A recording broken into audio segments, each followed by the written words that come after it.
70% মানুষই জানে না এটা কি জিনিস। বলেন তো এটা কি জিনিস জানেন? আচ্ছা আমি বলে দিচ্ছি, এটা হচ্ছে ভেন্না। ভেন্না, যেটাকে আমরা ক্যাস্টর বলে চিনি। এই ভেন্না বীজ থেকেই প্রসেসিং করে মূলত ভেন্নার তেল বা ক্যাস্টর অয়েল বের করা হয়। আমরা তো সকলেই জানি ক্যাস্টর অয়েল কতটা উপকারী। চুলের জন্য এর উপকার বলে শেষ করা যাবে না। চুলের অকালে পেকে যাওয়া অতিরিক্ত চুল পড়া বন্ধ করে, সেই সাথে খুশকি ও ত্বকের রুক্ষতা রোধ করে, চুল গজাতে সাহায্য করে, চুলের আগা ফাটা রোধ করে।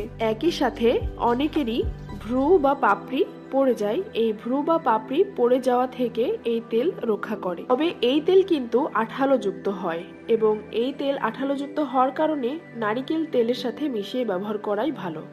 এক্ষেত্রে ভেন্নার তেল যতটুকু নেবেন, নারিকেল তেল তার দ্বিগুণ পরিমাণে নেবেন। অর্থাৎ ধরুন আধা চামচ ভেন্নার তেল নিলেন, তার সাথে 1 চামচ নারিকেল তেল মিশিয়ে নেবেন।